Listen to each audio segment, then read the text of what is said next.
Bismillahirrahmanirrahim. Assalamualaikum warahmatullahi wabarakatuh. Jumpa lagi kita di sini, guys. Oke, para sahabat Studio Ang dimanapun berada, semoga selalu dalam keadaan sehat dan semoga selalu diberikan umur yang panjang. Amin.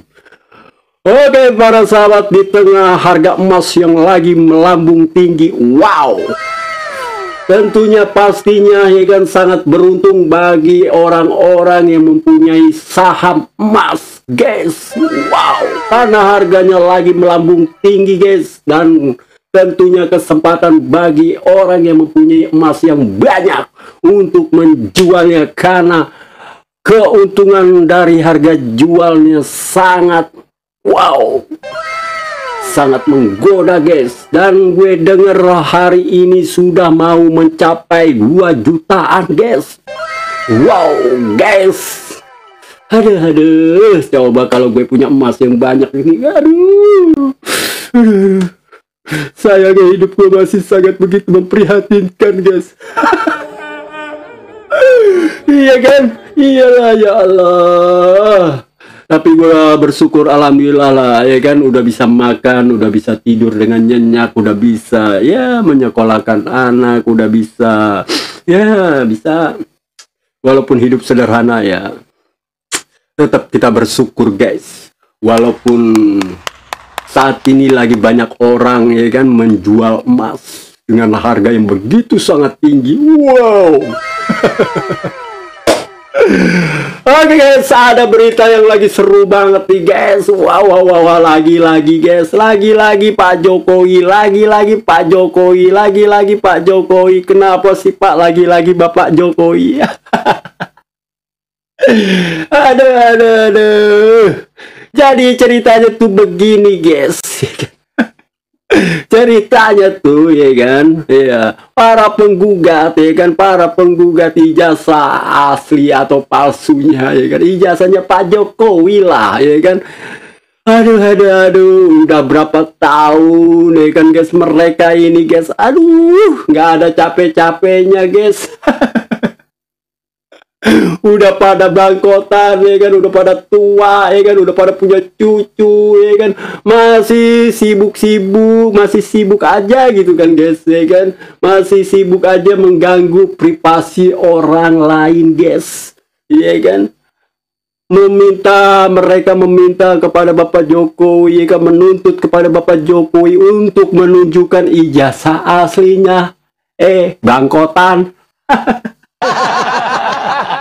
Aduh, udah pada tua ya kan, aduh, kok masih kayak anak kecil gitu, aduh.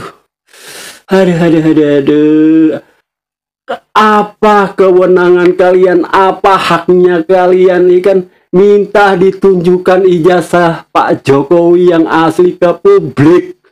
Aduh.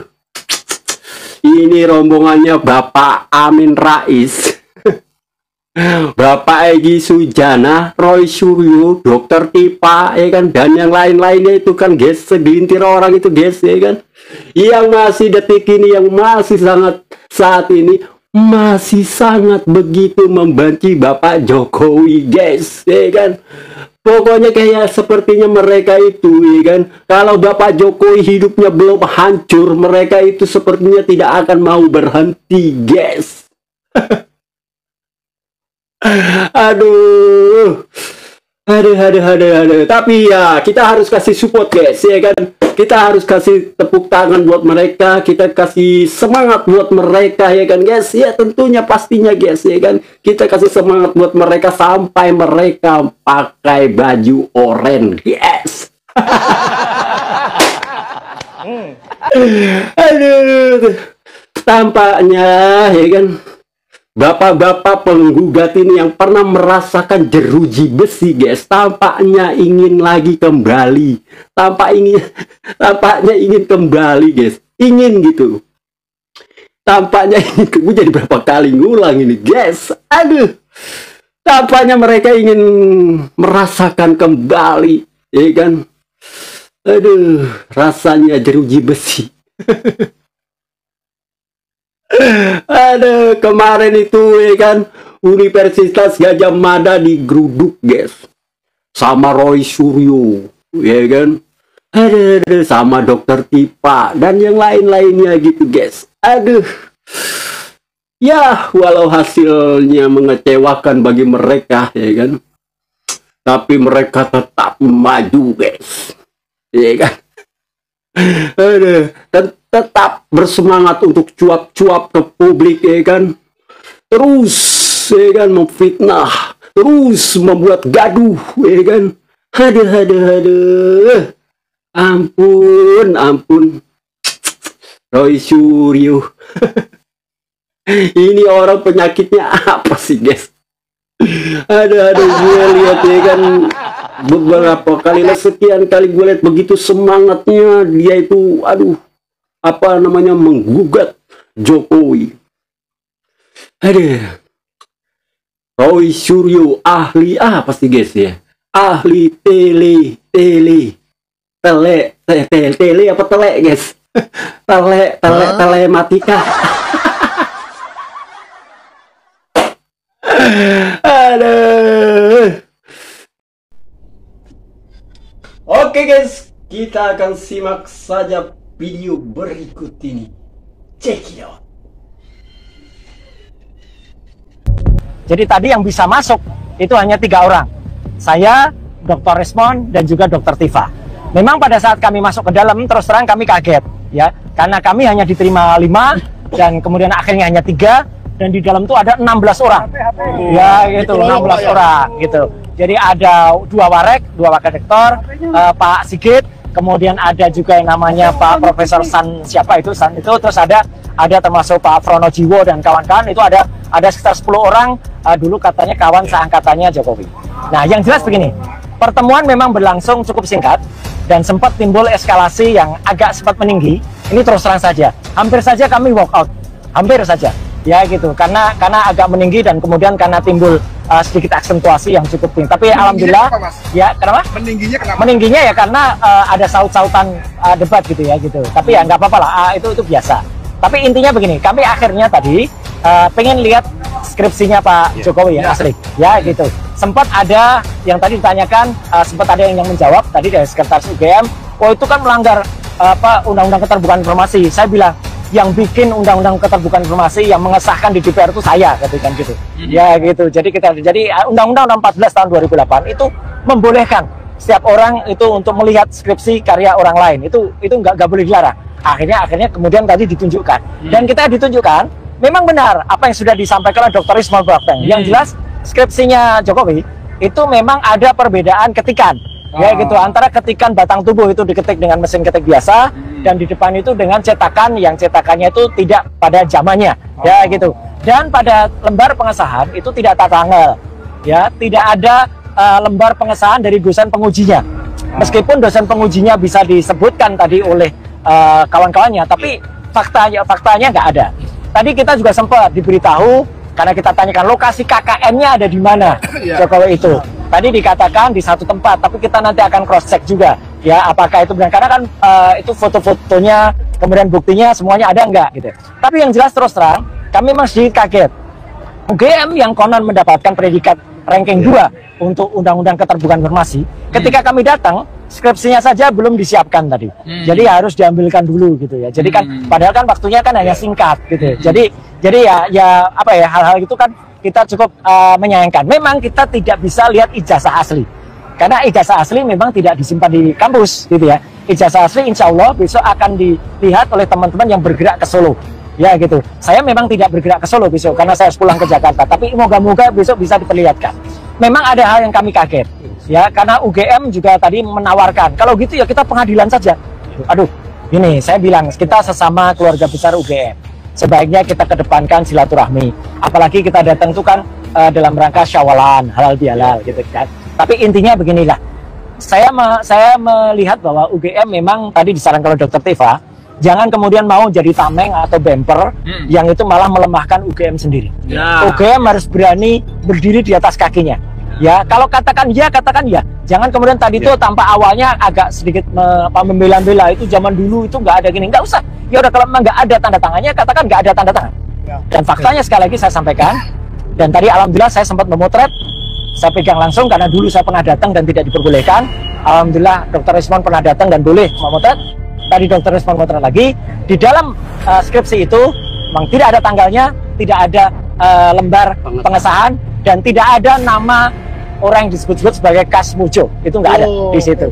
Jadi Kasmujo tidak ada. Jadi di situ memang yang ada adalah anak dua orang itu. Perkara nanti apakah itu akan dijadikan bukti atau evidence di pengadilan, sebenarnya kita tidak berhadap, kita berhadapan. Makanya tadi Dr. Rifa juga menyarankan UGM itu harusnya bersatu dengan rakyat, menjadi institusi yang melindungi hak-hak kebebasan keterbukaan informasi dari rakyat, bukan untuk malah justru menjaga itu atau melindungi. Kalau memang nggak benar, katakan nggak benar. Kejanggalan skripsi itu tadi, itu indikasi buat seorang pakar telematika master. Ya, indikasinya memang itu hal yang tidak benar. Tidak boleh skripsi kalau tidak lengkap. Ya gitu. Kalau kemudian UGM menerima kami hanya menerima seperti ini. Loh, kalau kamu menerima seperti itu kok disahkan? Kok diserahkan? Alasannya adalah wisuda dulu baru skripsinya diserahkan. Itu kan agak aneh juga gitu loh. Tapi sudah confirm yang mereka mengatakan wisuda dulu baru skripsi diserahkan. Ya, tadi gini, skripsinya itu diserahkan setelah semua syarat itu dipenuhi. Gitu. Nah, itulah tadi guys pernyataan dari seorang telematika. Pernyataan dari seorang Roy Suryo setelah ia menggeruduk bersama teman-temannya ke UGM, guys. Aduh, banyak sekali bahannya guys, banyak sekali omon-omonnya yang nggak jelas gitu guys. Nah, gimana kalau kita langsung dengar saja konferensi pers dari para pimpinan Universitas Gadjah Mada guys. Cek yuk. Kalau domain akademik, tugas kita menjelaskan berdasarkan data.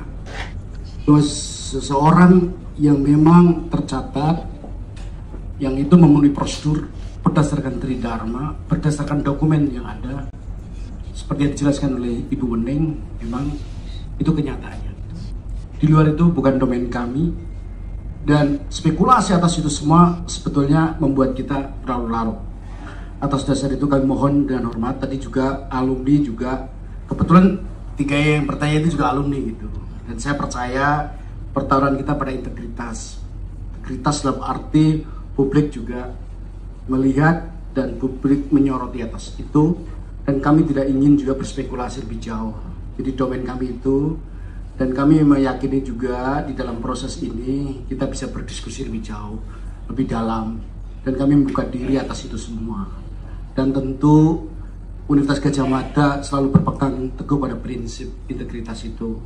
Integritas dalam arti kita punya values, nilai, dan Universitas Gadjah Mada ini milik rakyat Indonesia, milik publik, dan kita punya koridor. Kami tidak ingin juga diseret lebih jauh pada urusan politik seperti blocking dan seterusnya. Kalaulah memang ada hal-hal yang kita berbeda pendapat, berbeda pandangan, mohon dengan hormat kita bisa selesaikan dengan ukuran akademik. Dan dasar itu kita punya koridor, dan kami juga terima kasih. Misalnya, kalaulah niatan baik untuk melakukan klarifikasi, kami terbuka itu. Tetapi ada otoritas yang juga memang harus dihormati. Sehingga ada entah itu peraturan, entah itu etik, dan seterusnya kita harus jaga. Sekali lagi itu poinnya, dan terima kasih teman-teman semua. Baik, terima kasih. Terima kasih atas kehadiran Bapak Ibu semuanya, wartawan semua. Saya menjelaskan sedikit saja, ini berkaitan dengan teknis, bahwa tadi telah disampaikan oleh Bu WR bahwa seseorang, ya dalam hal ini mahasiswa yang telah terseleksi begitu ya, kemudian masuk mengikuti standar prosedur yang ada di dalam suatu fakultas, dia mulai mendaftar, kemudian membayar registrasi, membayar SPP, kemudian registrasi, kemudian dia mengikuti kegiatan pendidikan, penelitian maupun pengabdian masyarakat di Universitas Gadjah Mada. Setelah itu maka dia layak untuk diberikan ijazah. Nah, dalam konteks Pak Jokowi ini kami juga memiliki dokumen, dan kami bicara berdasarkan dokumen itu bahwa beliau mulai dari registrasi pendaftaran di UGM sampai menempuh pendidikan, mengambil mata kuliah, kemudian dia KKN, ujian skripsi, kemudian itu dipertahankan di depan penguji, dinyatakan lulus. Akibatnya yang bersangkutan akhirnya kita beri dokumen berupa ijazah. Jadi tentu ijazah ini yang memegang, ijazah asli yang memegang adalah Pak Jokowi.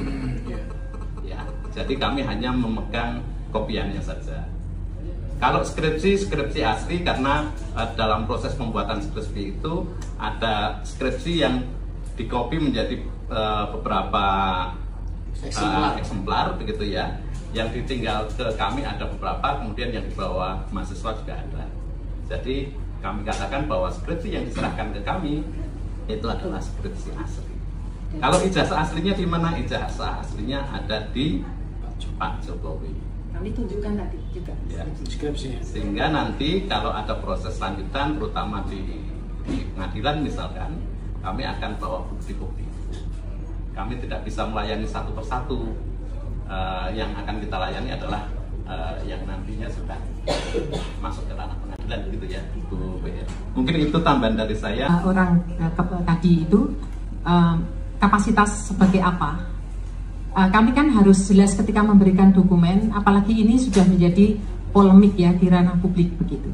Jadi kami bersepakat di UGM bahwa memang kita masukkan nanti ke ranah yang sesuai. Ya seperti misalnya pengadilan, gitu ya. Karena di situ kan ranah formal, ya semua orang bisa melihat, mengetahui apa yang terjadi dan sebagainya. Jadi memang data itu ada semua di kami, ya. Sebagai seorang yang belajar ilmu budaya, kita juga peneliti, melihat itu menjadi penting. Tidak hanya berdasarkan apa kata orang, tapi kami melihat sendiri dokumen-dokumennya. Dan nanti ketika di pengadilan, kalau itu dibutuhkan, akan kami tunjukkan.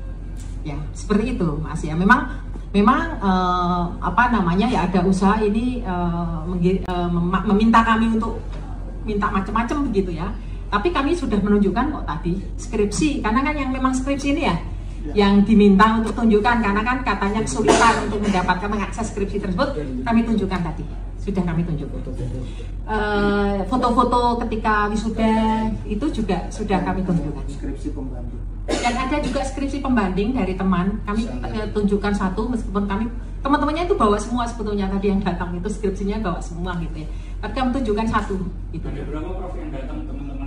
Oh, ada berapa tadi Pak yang datang? Satu, ada 11 orang yang datang. Ada yang datang dari Lombok, dari Jakarta, dari Aceh ya kalau itu orang Jogja ya, sudah pindah sini. Dan ada 11 orang laki-laki perempuan yang teman-teman satu angkatan itu tadi juga datang semua di tidak semua di dalam ruang ya. Berarti 11 orang yang dihadirkan itu memang inisiatif dari UGM untuk reach out mereka, atau mereka yang inisiatif mereka datang sendiri ya, mereka datang sendiri dengan biaya sendiri gitu ya, karena mereka sebetulnya concern ya sebagai seorang alumni, kemudian dalam konteks ini kan UGM seperti dijadikan sebagai ladang kontestasi ya, mereka concern sehingga kemudian mereka datang atas inisiatif sendiri gitu.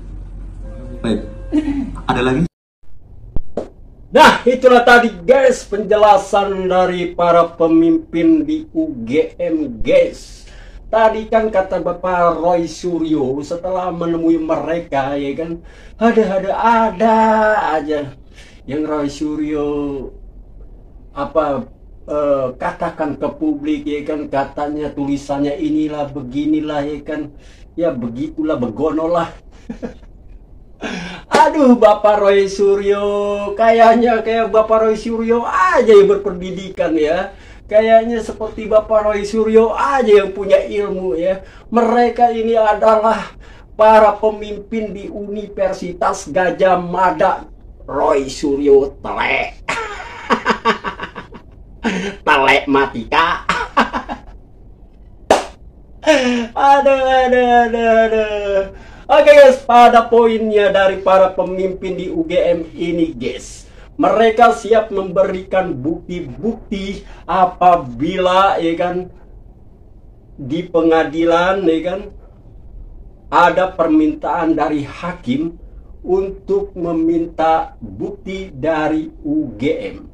Dan pastinya ya kan dari pernyataan para pemimpin UGM, mereka siap memberikan bukti-bukti tersebut, guys. Aduh, Ray Suryo ini pintar omon-omon, guys, ya kan. Bikin bikin banyak netizen geram dengan tingkah lakunya Roy Suryo. Yo.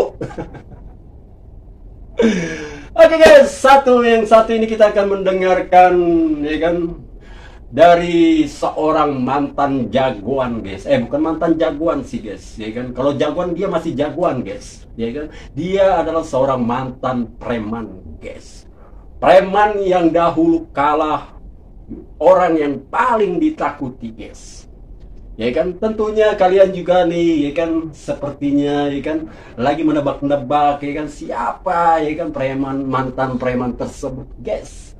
Siapa lagi kalau bukan seorang Hercules, ya kan, yang saat ini menjabat sebagai ketua umum di organisasi masyarakat yang bernama Grip Jaya.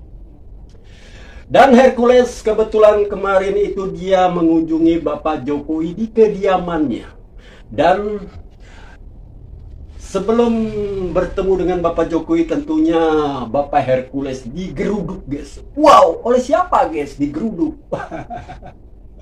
Nah, tentunya dengan para wartawan yang biasanya selalu saja standby di depan kediaman Bapak Jokowi. Di situ Abang Hercules ditanya dengan para wartawan, ya kan, soal ijazah yang didalihkan oleh para penggugat adalah palsu. Dan Abang Hercules merespon pertanyaan dari wartawan tersebut, guys. Tentu gue tidak ingin melanjutkan apa responnya, dan pastinya kita simak saja videonya, guys. Check it out. Terkait beberapa opini yang mempermasalahkan terkait ijazah Pak Jokowi itu, ada beberapa opini yang mempermasalahkan ijazah Pak Jokowi itu. Wah, ijazah apa? Ijazah benar kok. Artinya kalau Bang Hercules tetap bersikukuh kalau untuk memihak Pak Jokowi ya? Ya udah, itu kan udah dapat ijazah benar kok. Orang wali kota, gubernur, presiden, apa sih? Orang-orang itu ijazah palsu apa?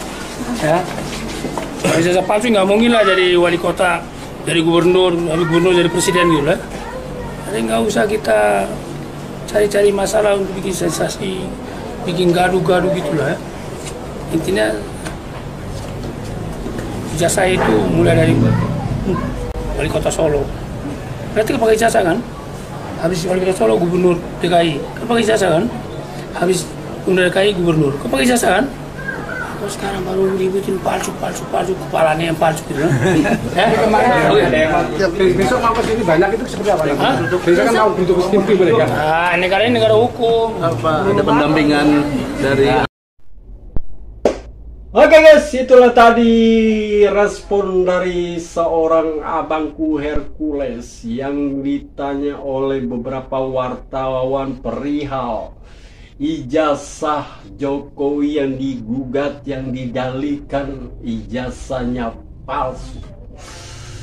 Dan abangku Hercules menjawab dari pertanyaan dari para wartawan. Ya, seperti tadi teman-teman dengarkan apa yang direspon oleh seorang abangku Hercules. Oke guys,